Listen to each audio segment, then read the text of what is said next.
Hi, it's Lauren with Following the Paper Trail, and it's day 7 of the 12 projects of Christmas. We're over the hump and in the downward slide to get to the end of the 12 days. This has been a lot of fun, and I have thoroughly enjoyed presenting some of these ideas to you.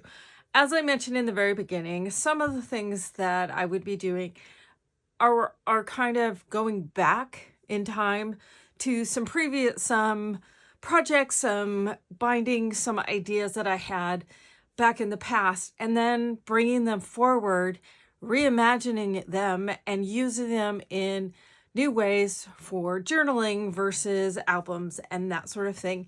And that's what I'm going to do again today with a binding that I've been using basically pretty much since I started paper crafting.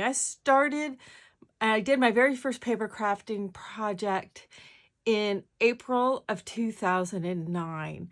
And it was super popular in those days to do album swaps with pairs. It was organized by, there was a couple of different people on YouTube and blogs.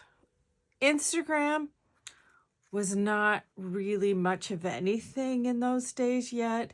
Pinterest, I don't think even existed. And YouTube, we had to do 10-minute videos. So all those people who over the years have complained about how fast I talked in my earlier videos, that was why. It was because we had 10 minutes. If you pushed it, you could go about 10 minutes and 57 seconds before it would cut off. And I had zero idea how to edit. So I was always the one take wonder because I didn't know how to cut anything out of the middle or the end. So I do now, but I don't do much of it because it's just habit with me. Also, what I say is what I say, and what you get is what you get from me. I'm not big on wanting to market myself in any specific way. So anyway, what this is a take on an accordion fold. You can make large accordions and make entire books with an accordion fold where these are the pages. You can use this, an accordion fold, which is just in zigzag. And this can be used as a binding in itself. If you take pieces and attach to one face of each of these folds, that was what was called the traditional flag book. And sometimes what you'd have is half of a piece that would fit on this width would be on one side of the fold, the other half would be, and so that half would be leaning one way, half would be leaning that way. You can Google flag books and those will come up. You can also, what I started playing with this was starting to bring pieces together to form hinges, or I called them flanges. They've had multiple names over the years. But the problem is when you gathered this all together, this tended to just completely fan out like that. And at the time, we were doing albums, and we were putting lots of embellishments on our pages and adding flaps and stuff. And so you would end up with these books that would just fan out if you kept things tight together. So then I started thinking about, well, what if we put a gap in between those spaces, which is this here. And before somebody makes a comment, and I know somebody, at least one person will, just because I've had lots of experience with that. This looks familiar to some of you. Another designer made it very popular, and that's amazing that it's out there and available for anybody to use. I just want to say, before somebody comes at me saying I'm copying somebody, I did this in 2010. And I have a video showing you how I did it from 2010. It's on my website. It was from a live stream. I'll link to it so that you can see. It's at an hour and 20 minutes into the first part of that video. So, so you can look at that. I'm only saying that not as an accusation towards anybody, but as a kind of a preemptive defense. I am very good at researching to make sure I'm not stepping on somebody's toes, and also B, documenting what I do so that when I have to defend myself, and I've done that, even involving lawyers at times over the years. I don't go after anybody, but I've had plenty come after me, and every single time I've been able to through my documentation and proof that I didn't copy anybody because my documentation predates theirs. So anyway, I just want to put that little disclaimer out there.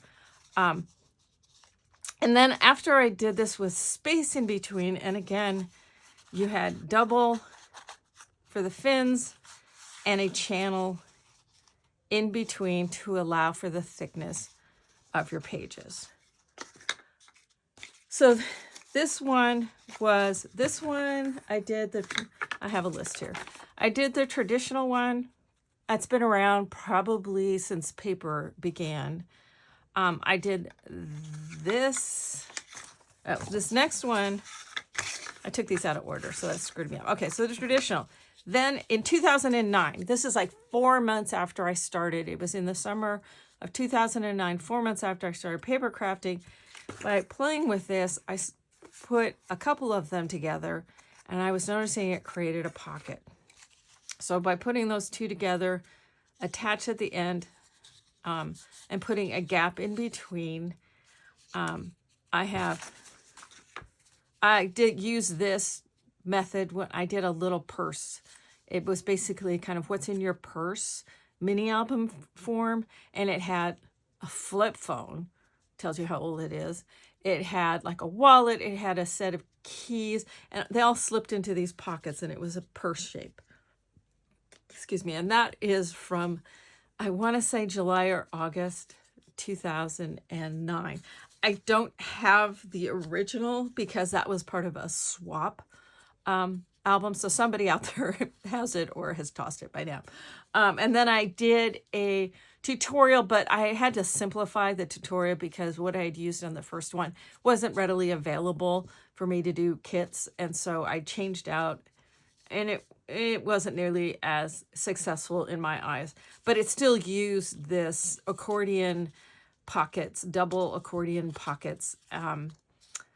The video for the tutorial for making this has like 175,000 views on YouTube. So I'll link to both the purse and to this double accordion. So then in 2010, that's when I did these single ones. And again, that was on a live stream. The video for that is on my website, which, by the way, I have a terabyte worth of video. So if you've watched all my stuff that's on YouTube, between 2012 and 2017, I did all live streams mainly versus YouTube. And all of the videos from all of those live streams and all of those classes, and it's a terabyte, and it's hours and hours and hours. That is on my website under the archives tab. In the classroom tab, it is video classes that are purchased as a video class, but under the archives, again, it's all free. There's a terabyte worth of videos from all my projects over the years there. And the video that of using this one back in 2010, I made this little album, and what it's noted as Holiday Tags album because I had a peekaboo album earlier in that year, and there was a zoo version and a fairy version and a pets version. And so then I did Christmas ones. So each of all these tags in there, they're all called peekaboo tags. And so you could put a photo here, and it had all of these different, Santa Claus, Mrs. Claus, an elf. There's a reindeer, and there's a snowman. These are all still on my website if it's something that interests you. And this is a paper bag album. But as I said, hour and 20 minutes into that video, you'll see me showing how to do this accordion hinged with space. I never named it because I didn't pursue this one terribly far beyond doing that. In 2011, also it's on YouTube, but it's also a live stream, so it's also on my website. I did what I call the honeycomb accordion, which had the fins, and then it had a V-shape, kind of a little accordion, but it looked honeycomb shaped to me. And that was, again, to allow for expansion or contraction, depending on how much I had in there of embellishments. So rather than just a single channel, it has a double channel in between the fins. And this was the book that I did with that. And what I also did with this honeycomb accordion is it gave me the opportunity to, along these fins or hinges, to cut them so that they would, to split them. So then what I could do is, with that hinge, one piece of hinge, I could do a cascading pockets, full-size pockets, and then cascading. And that allowed me to do that. Now the architect in me, that engineering part in me, I had little holes that I would punch just to keep it so it didn't continue to rip. And there's some little holes. Again, I didn't use this a lot because part of the reason why I then went from, this was in September of 2011, and then I introduced Stack the Deck in December of 2011. Mainly the reason why I didn't is I personally, when I would put envelopes or pages over the top of these double thickness folded, I didn't like the ridge that fold would make. So that's why I went to the single layer of the Stack the Deck. So it was a progression that went along. So started out with the traditional one, and then I went to this double one in 2009, the single fins in 2010, and then these honeycomb channels between the fins was in 2011, and then later in 2011 I started doing Stack the Deck, and then another designer started doing this one in 2012. So I didn't want to deal with the hassle, so I kind of just ignored that one. But I'm much older. I have far fewer F's to give these days. So I'm like going, you know what? It's part of my history. I'm going to use it. So if anybody wants to comment, feel free. I've heard it all. Been accused of more than that. So anyway, all right. That was just dirty laundry that I don't really want to keep going on. But what I've done with this one is, again, using that one from that accordion one that I did in with the tags that are in this book. This one actually has paper bags that all the tags fit in. So, and what I did with those paper bags is this sandwiched around the fin. So if it were an envelope, it would slide over with the paper bags.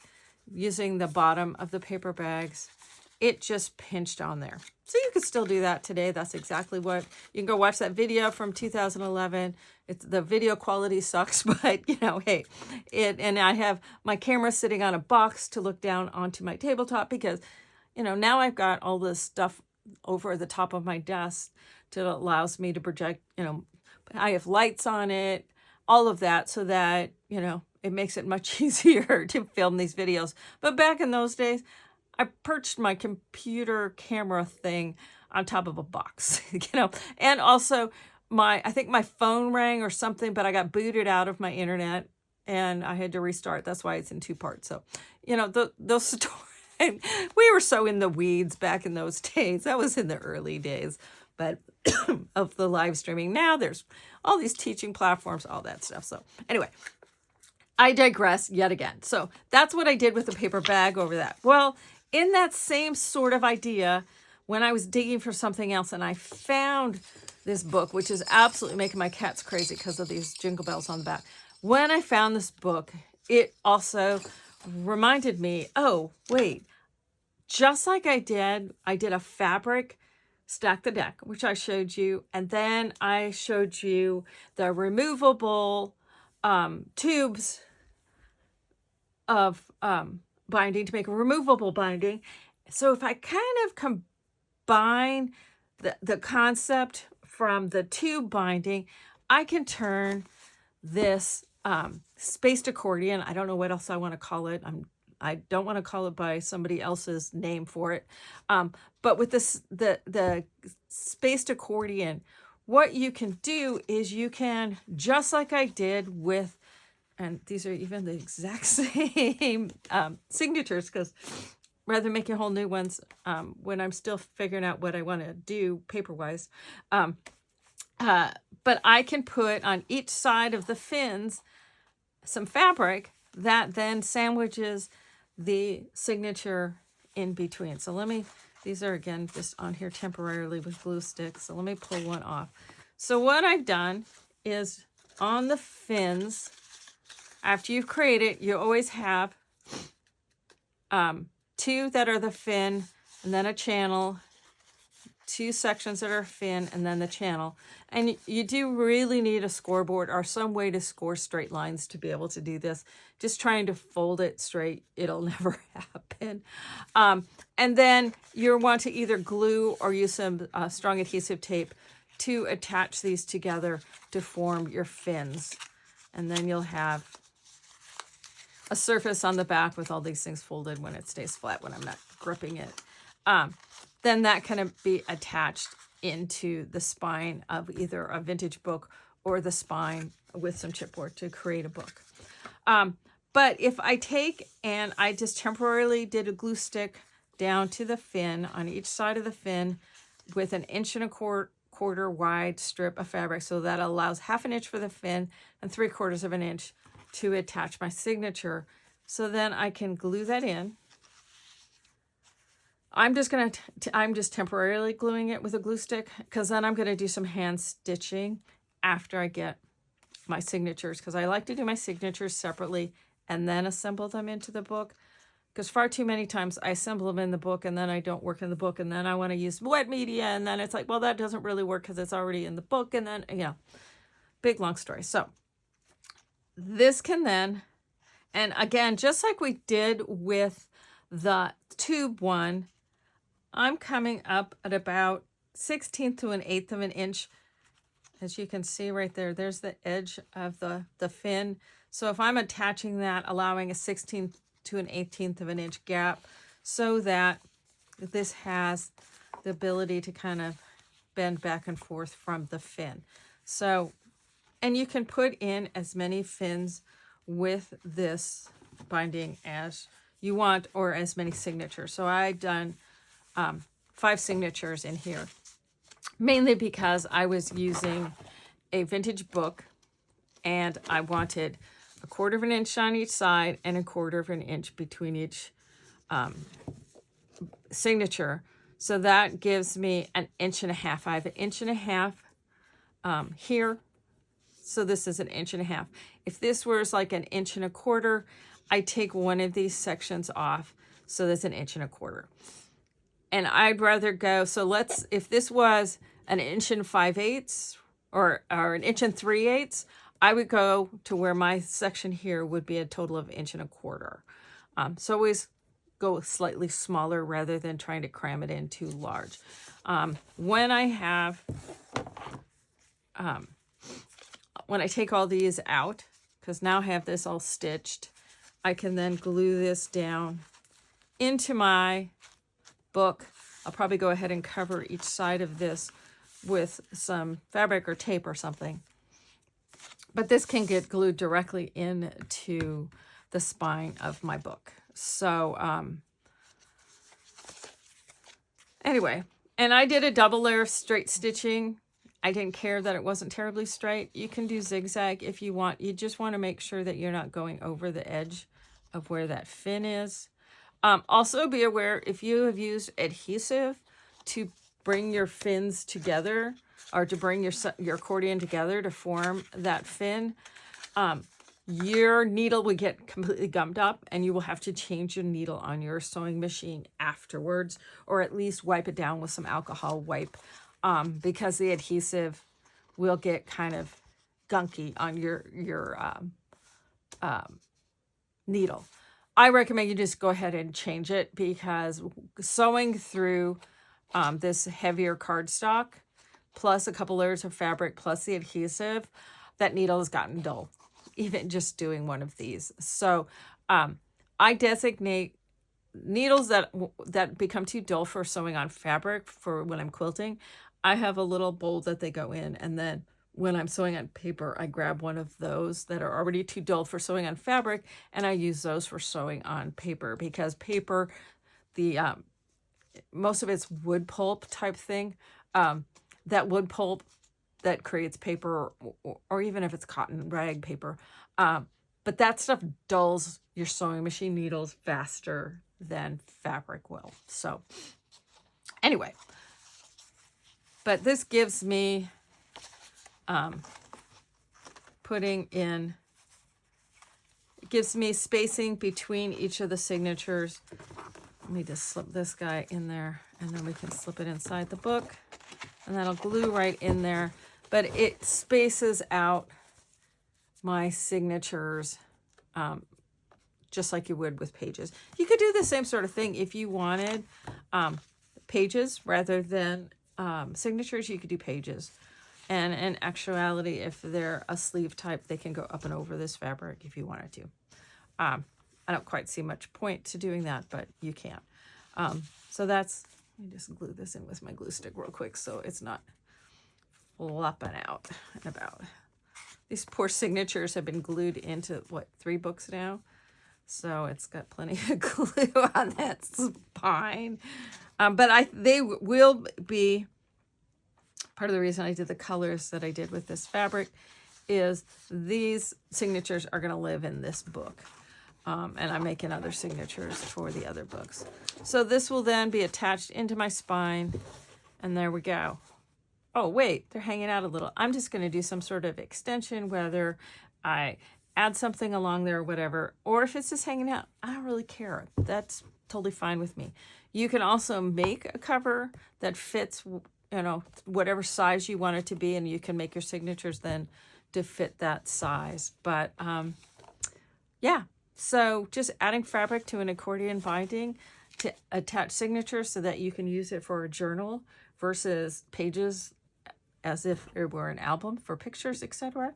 But it gives you options of different ways.